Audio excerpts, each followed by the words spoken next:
Hi there. In this brief lecture, we're going to discuss deploying using CloudFormation the VPC for the HashiCorp Vault deployment. First, log into AWS. Second, ensure that your region is set correctly. In this case, we're deploying to the US East 2 Ohio region. Browse to CloudFormation.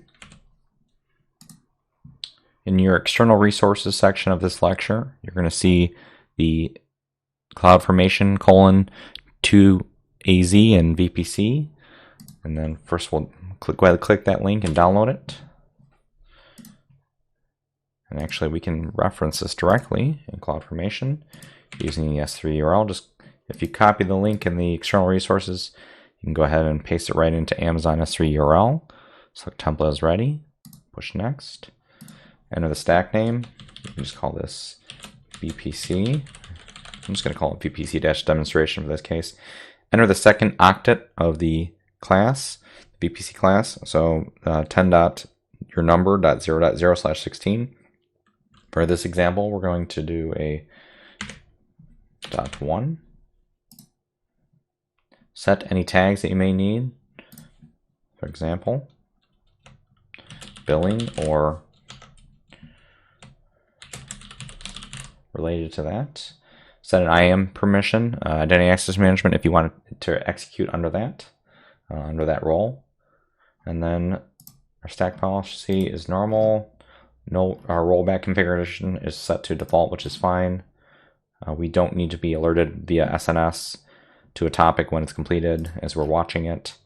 Rollback on failure is fine, enabled, and termination protection is disabled, as in I'll probably need to delete this after this demonstration.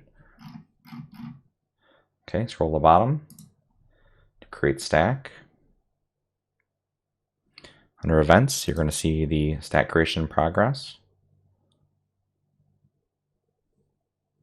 There's multiple components to a VPC, which include an internet gateway, a NAT gateway, along with the two subnets, which are public and private, along with created in two different availability zones.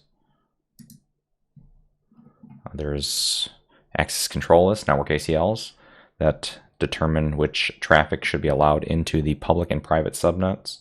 Routing tables that determine where the routing traffic should go between the subnets and between the internet gateway and your private and public subnets. In this case, only public subnets, because the traffic will not be allowed ingress into your private subnet. If you refresh, you'll see create progress.